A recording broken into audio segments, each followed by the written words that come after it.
وهلا بيا عيال، واخباركم وعلومكم وش مسوين؟ هذه الحلقة بتكون توعية عن كيف تتجنب مرض السرطان. هذا ماراثون خليج مشي هو يوقي من مرض السرطان بنسبة 40%. مشي مدته ساعة كاملة. حلو، من نقطة إلى نقطة، مسافة 3 كيلو. الله يكفيكم من شر هذا المرض الخبيث، وإن شاء الله اللي فيه هذا المرض يتعافى يا رب. كلية المجتمع بجامعة الملك سعود، الله يسعدهم، وأنا منظم معهم. اكتبوا كومنتات دعاء للمصابين بهذا المرض، أسأل الله أنه يشفيهم ويعافيهم.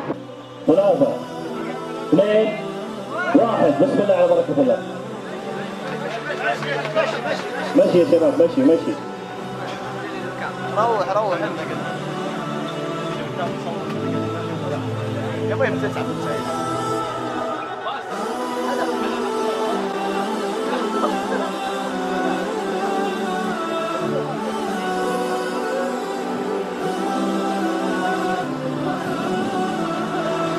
يلا هانت يا شباب، هانت.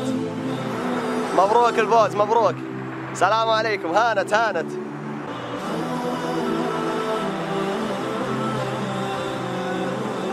الله يسعدكم، الله يوفقكم.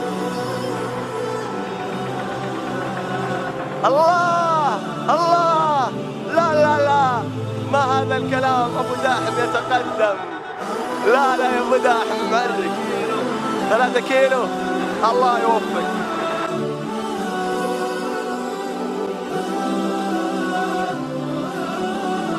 هذا ما شاء الله خلاص. الله جو برو. الله يوفقه. يلا قربت.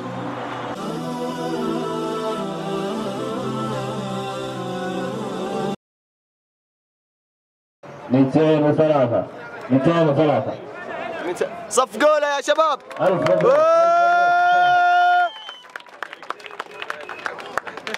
صفقة يا شباب، صفقة.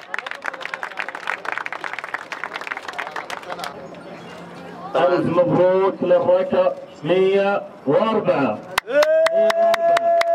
وين اطلع 104 وين؟ ألف مبروك. تعرف اسمك؟ في الايفون. يحب يشارك ياخذ هديه يجي. يلا خش. يلا عيال داهموا الهدايا. تعالوا خش يا مدير. حرب الموضوع. وزع. يستاهلون.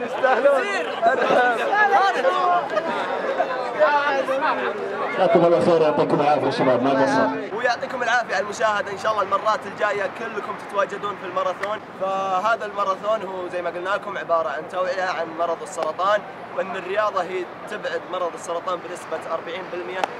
حلو، يعطيك العافية سلطان، شارك معي. وانتظروا المقاطع الجاية إن شاء الله، كل شيء أقوى من الثاني. ويعطيكم ألف عافية.